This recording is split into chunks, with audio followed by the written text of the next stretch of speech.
different artists related to dance, to inspire and to tell their stories. Today I'm truly honored to welcome a legendary dancer, Pompea Santoro. She spent her entire career at Cullberg Ballet, collaborating closely with Maciek on many of his iconic creations. Her work has influenced generations of dancers and continues to be a reference point in contemporary dance history. For me, Pompea was an early and powerful inspiration. I still remember watching a tape of her performing Role of M in the iconic ballet by Maciek, Carmen. A powerful performance that opened my eyes to what dance could express and made a deep impact on my artistic path. To sit down with her today, it's a true privilege. If you love dance, creativity, or hearing authentic voices of different artists, you are in the right place. If you enjoy this conversation, please subscribe, comment, and share this episode. It helps this project to reach more people and keep their story alive. Let's dive in. Hello everyone. Hello. Ciao tutti. Ciao. It's fantastic to have you, and it's really honor for me. As you already know, you've been my big point of inspiration and discovery and cultural shock for me personally. Because of you, I also became a dancer I am today, and I thank you so much for it, and it's lovely to meet you. So nice. It's really nice that I've meant so much for you. It's it makes things more worth it. It's like you feel, when you have done something good, even just for one person, Yes. then it feels so amazing. Tell us, please, a little bit about how you discovered dance in your life. As I always say, it was my mother that introduced me to the dance.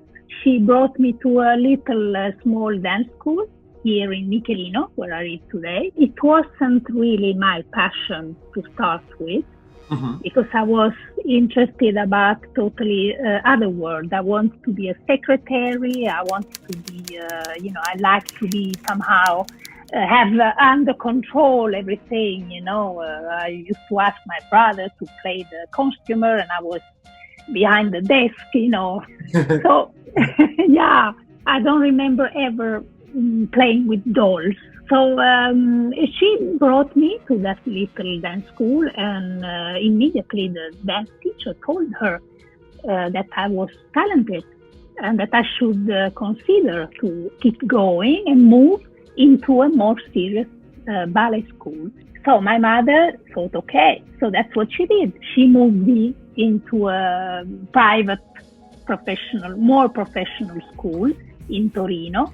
So the same thing happened there. The director, the dance teacher, said to my mother that I was really, really talented. And so he started taking care of me. Somehow I always felt a big love towards me. And what happened is that then I was just taken by my mother from one place to another, from acting school to dance school to maybe the only thing she didn't take me to was singing school. My mother, she has always been an artist herself. She has had always this big love for dancing. And but of course we lived in the south. So we come from a farm, we are farmers, we are contadini, like we say. So she didn't have possibility. And I guess the moment we moved to the north, she thought, okay, then my daughter, can have possibility that I didn't have. So my passion for dance came really, really late. Already it changed a lot. When I lost my father, I was 9 years old. My father died in an accident. So he left and he never came back. So for me, it was really hard. From that moment, dance became my little world, the place where I could feel good. I guess what I had missed, that figure, Yes, that I lost with my father, suddenly dance started to become stronger and stronger and more a need for me. I got absorbed by the dance. That's how I started. so a little bit further on, At age of 16, you received a personal invitation to join Cullberg Ballet in Sweden. But at the same time, you were accepted at the school of La Scala, and your teacher and your mother both wanted you to join La Scala, and you chose otherwise. How come? I think I've always been a free soul. For me, ballet, I knew that ballet was something that kept me in a little frame. I never studied contemporary in my life. The only thing we did was jazz that I loved. You know, the old style jazz, you know, the pure jazz. Now you don't know anymore what is jazz. I loved doing that. I loved flamenco. And ballet, it was just something that I don't know how to explain, but they put me there, let's say so, because they saw I was talented, I was pretty, I had long legs, long neck, you know. So I was doing my ballet. I didn't know anything about contemporary. So when I danced this variation of Carmen from Alonso, it was more neoclassic. It was still on point, but it was much more free. But most of all, I felt like a person, like a human, and not anymore like a little princess, you know, Pompea, coming out from the door, la la la, you know, this kind of fake little thing, which wasn't me somehow. And when I suddenly at 16 danced Carmen, I felt like, wow, you know, I can be me on stage. I can use my real feeling. Then I have danced Carmen in front of Birgit Cullberg, I will never forget. And she offered me a contract immediately. So for me, it was like going somewhere where I didn't know at all what Cullberg Ballet was. I didn't know. But also, it was about money also. You know, I thought I'm starting to work. So I got my first salary, I was 16. I think I was the youngest ever that Rijkstheater has engaged, because being engaged at 16, that's not very usual. And for my mother, it was hard, of course, but I've always been quite, you know, when I want something, I usually get it. There was no way of stopping you. No. And arriving at Cullberg Ballet in Sweden, completely opposite of Italy, you know, the climate, the people, and everything. Entering at your first company as a proper member. What do you remember of your first impressions of working with this group of artists? I felt they were all so big, you know, in every aspect. I remember Matt being so tall, blonde, with his and Luc Bouy being so tall. Everybody was so tall. At that moment, there was also Vlad or Niklas Ek. There were those incredible dancers, and so I felt really small. And what was incredible, that I came from a place where I felt really big, you know, because I was the star of the little school. So from being really big, I came very small, and I was a nobody. So for me, that was really a shock. Thank God, you know, because I was quite tough as a teenager. And the fact of changing completely my life, coming to a place where I had to restart everything from the beginning. Also as a person, you know what was really hard. I didn't speak any other language than Italian, a bit of French. But that was really difficult, not being able to communicate with people. I remember starting to communicate with Matt in French, because he speaks very little French and it was really hard. After big time jump, 24 years flew by, and you spent all these years working hand in hand with Cullberg Ballet, and of course much more intensely with Matzek. What made you keep going for so many years? Because I chose, you know, like I used to say, finally I could choose what I like. And when I saw Matt's first piece in 78, which was Soldato, I remember I came to the company, then I went to Greece with them. They took me on tour. I wasn't dancing in that show, and I saw Soveso, which was one of his first really nice, important piece.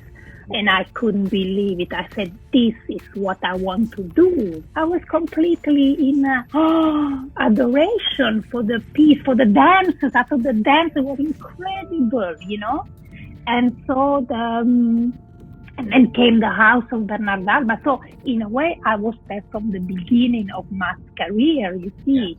So then I saw the house of Bernard Alba.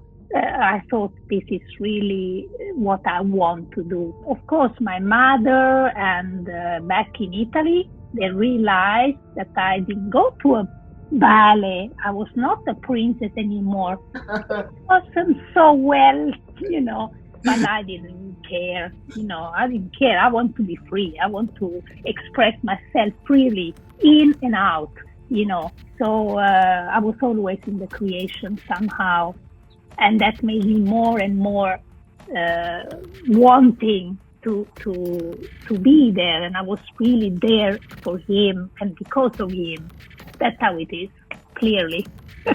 And what was the hardest thing for you when it comes down to working with Max? The hardest? Yeah, the most challenging. The hardest, the most challenging. Yeah, well, for sure. That he has not accepted the Pompea that you see first. It has been hard for me to understand. He has always gone against in people you have a first impression, no? You have the facade, you have but then behind everybody there's something else, there's someone else. Mm-hmm. And it's not so easy to get that second side of a person out unless you have somebody that helps you find that out. And Max has been the person, the one that has really seen Pompea that not everybody sees. And he has this incredible capacity to see through people and dig and take and work with that, not with the person or the thing you see right away. And that has helped me so much to discover myself and find out those sides of me that they were not so obvious. But it has been really hard because he has been so tough with me. He has been really, really tough, but I can tell you now it was all worth it. Yes. If you would have to be forced to choose just one moment that really stands out for you, either it being a moment on stage or the role or some kind of something that happened that when you close your eyes, this is the first thing that comes when you think me and Cullberg. Yeah, I mean, it's for sure something that has lasted many years. Yes. Because I have a very short memory. I forget my weak point. I have such a bad memory. But, of course, I will never forget two things that stayed for me for many years. It's the day when Max told me, if you stay, you are going to dance Adela in the house of Bernarda Alba.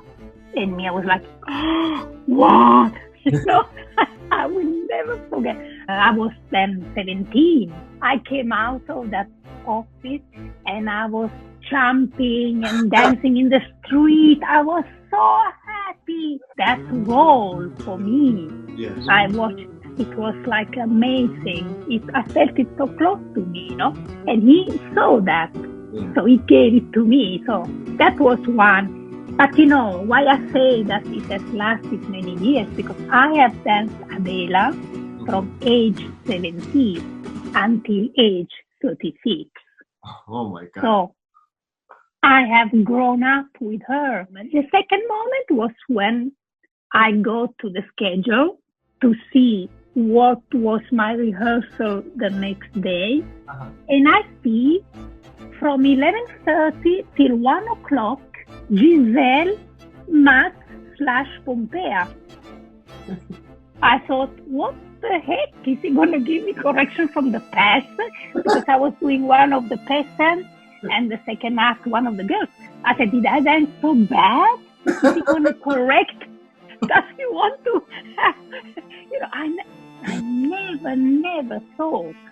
Yeah. So then he comes and I said, Max, what the hell is this?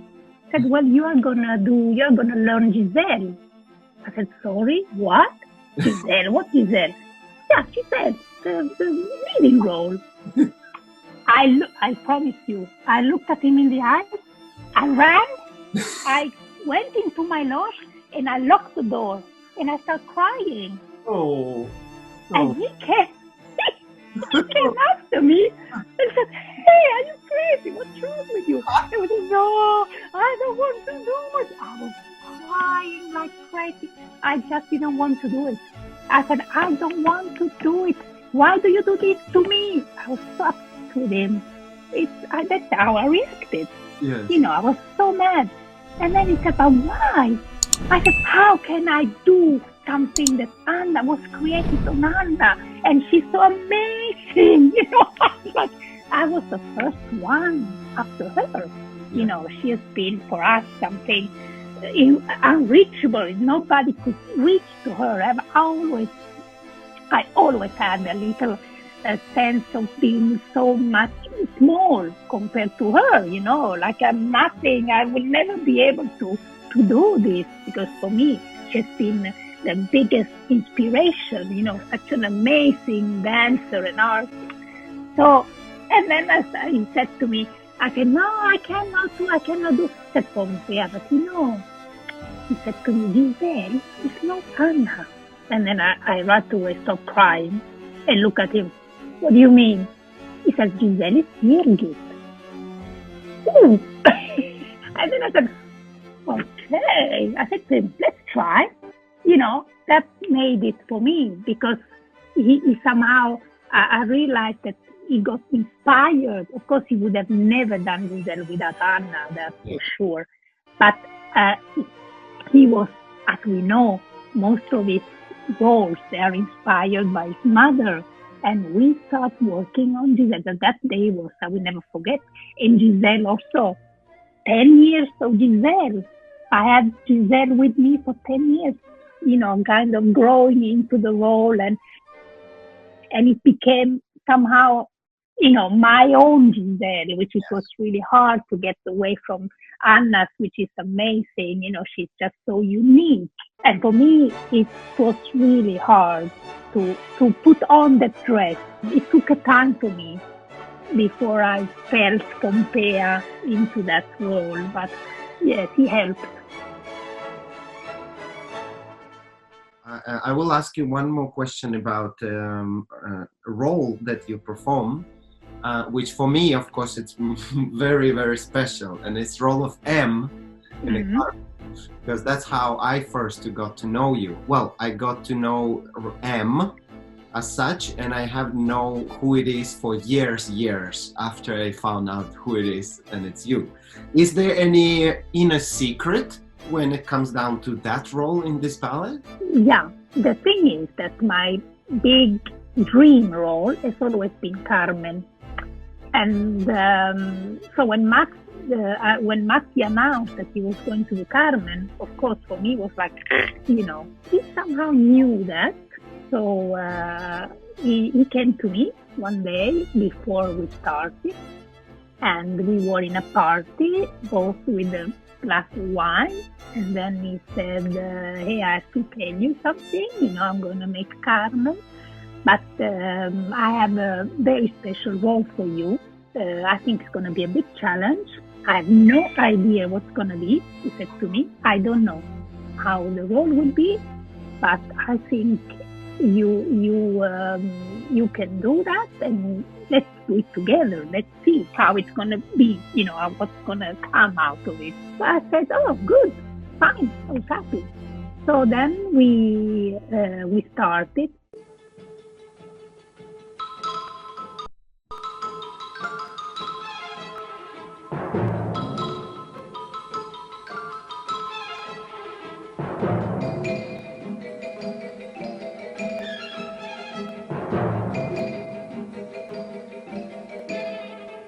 you know, when I told you that he sees through people and he tries to pull up, immediately I realized what he was doing to me, because he was really digging deep into me, trying to take out the Pompea that somehow wasn't so clear, you know. Because I've always been very outgoing. I'm more like a Carmen in a way. Yes, I am. Very simple, you know. Carmen is, I don't want to say, I danced Carmen also later, of course. I danced both, you see. So I can tell you that when I did Carmen then, you know, Carmen is a cliche. What can you do? She's a gay, she's a bitch, she's a, you know, she's like that. You can try to find, maybe not, maybe she loved Jose, maybe she was sensitive. No, she's a proud bitch, punto. You know, there's not much to go around it. But when it comes to him, she is absolutely everything. You know, it was amazing because I have to find the love, the hate, the power, the weakness, the loneliness, the careness, the mother, the death, the lover. It was so much that for me it was incredible, really a big challenge.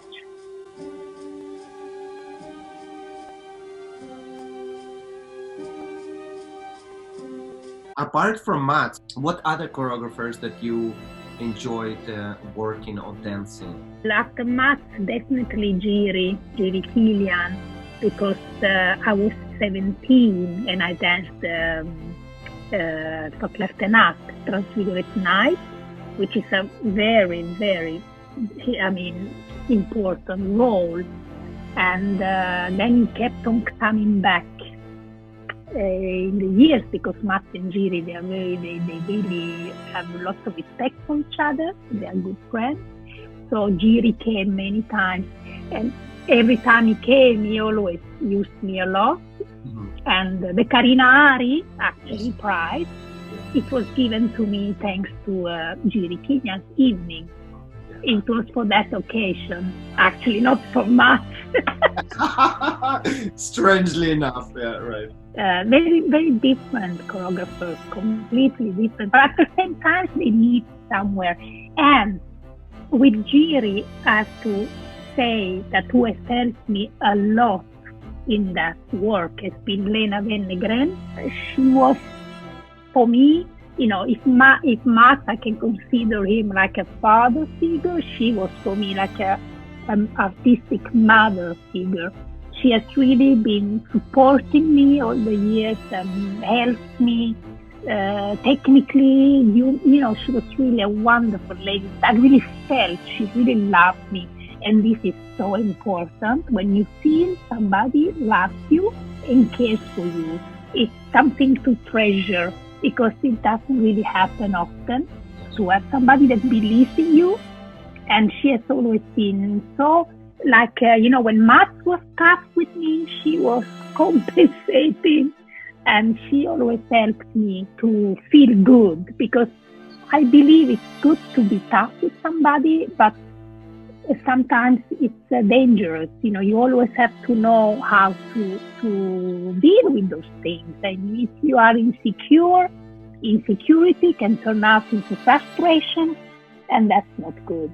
Is there any young or, so to say, upcoming choreographer that you see the work now and you think, oh my God, I wish I would be still dancing? That's a tough question, because, you know, right now I'm dealing with a lot of young choreographers because of my Eko Dance. Yes. That's what I do.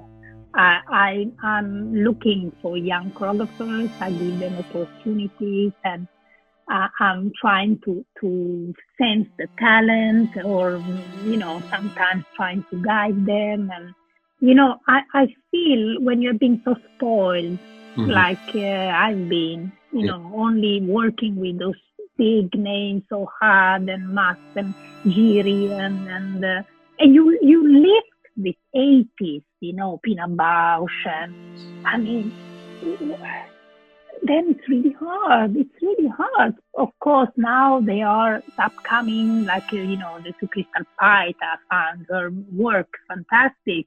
And, but young people, young choreographers today, it's really difficult to find that same geniality, that they are good. There are many good choreographers that you go, wow. But there is always something that is not there, something that is, or it's too many steps, or it's no steps at all, or it's too much on the floor, or it doesn't say anything, or it says too much, or it's amazing, but the music is, it's like hard to find the complete ball, It's always either a triangle, or there's a corner, or there's, and but maybe it's like you say, because you were fortunate enough to be spoiled, like you were. So that's what I feel, because I so rarely get really struck by something. So now that you have mentioned and brought out a little bit shortly Eko Dance Project, what it is exactly and why it exists and what you do? It was not my idea I didn't decide to create this project or to create this thing. It just came because I've always had the passion for teaching, always. I was ready to stop dancing very much earlier than what I did. Because when Matt sent me to teach Giselle in Munich, I was 31, 32, I don't remember. I realized this is what I want to do. That's what I felt really good, I guess I was also a bit tired of being judged all the time. And, us dancers, we are all the time judged, criticized, and, it's never good enough. You are never worth it enough. It's like, then I start having this really urge of teaching and giving away. And so I started teaching here in Torino, ballet, because for me, teach ballet is my moment. With the years, I have elaborated my way of teaching ballet with all the influence I had, of course, from all kinds of choreographers and also myself. I started with 9 girls for fun. I started teaching them Giselle second act from us for fun. I said, okay, girls, after class, let's do some Giselle, And I see how they opened up. For them, it was like, what happened to me and what happened to you? Thanks to Ma, it's like a door open and everything changes. And suddenly you see, wow, contemporary, it changes everything. And from that door, you start opening other doors. And this is what you need to do with young people. Open doors for them and not get them stuck with a little crown. It's incredible what Matt does to young people. So I asked him, said, hey, I want to create this thing for young people. Can I use your work for school purpose to help?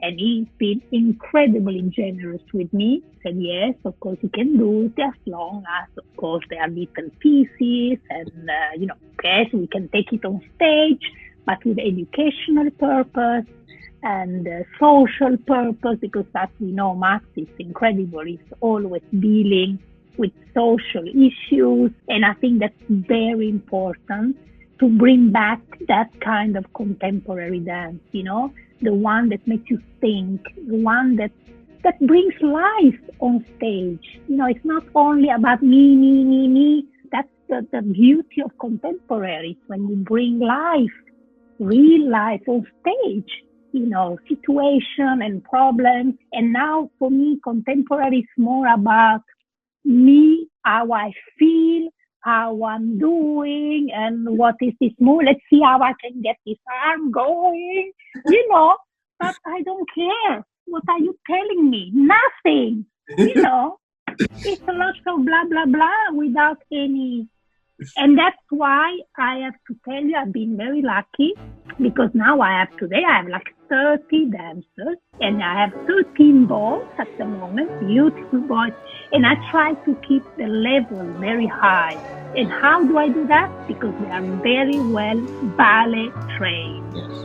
You know, but of course, it's a ballet training where you are very free. It's not stuck, you know, there's lots of breathing and using the head, and it's expressive arms, you know, the contemporary based thing you kind of put into the logic of ballet, and you discipline your body, because that's amazing discipline that ballet gives you. So the choreographer I try to get for my dancers are those kind of choreographers that tells something, you know, and I make sure I make them work with those kind of choreographers so they see what I mean. I have to say I manage quite well, because I ask choreographers to do a workshop first, and then I talk with the dancer about it. What do you think? How do you feel? Because I think it's very important that they appreciate the people they work with, you know.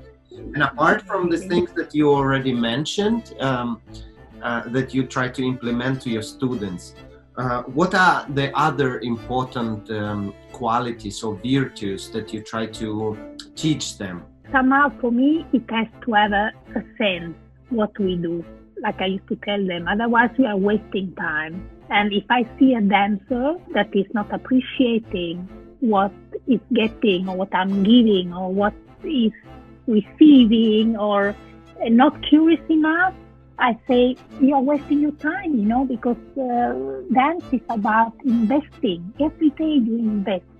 You know, I've been investing, and now I have such an incredible patrimony. You know, I have so much, and now I'm investing into other people. You know, it's like you give away, you give over things, and that's how things can develop and get better in life.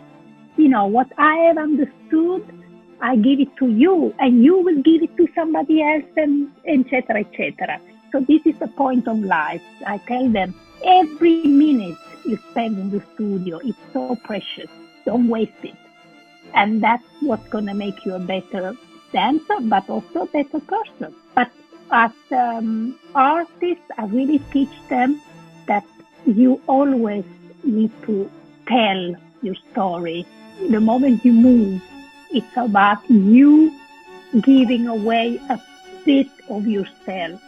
It's not about keeping for you. It's not about you. It's about giving your love to others. Dance is love. What's the next big goal that you would like to achieve? To give work to my dancers. Yeah. To give them a security. Because now I have those incredible students that really, I wish I could keep them. Some are really amazing, talented, but, and then they go out and audition. I have many people, dancers that I've helped, and they are working now around the world, you know, since I've started Eko Dance. And for me, that's an amazing achievement. And many directors, they know that I have this, and they call me up and they ask me if I have some good boy or girl to send, which is also fantastic. It's opportunities, because that's all they need. Young people, they need opportunities. My big wish was really to have that Eko Dance would have money to help young people. I don't think I will have time to get there, because here in Italy things get so long time. I don't know, I might be 90 and maybe I'm going to get the prize of, wow, Pompea Santoro has done so much for dance, and I'm going to be 90 there waving my arms, you know. Now I'm too young. I'm still young and fresh. I have come to my last question, which is why dance is important? It teaches you love, because art is about love. It's about sharing. We share our love. And in the end, it's all about love.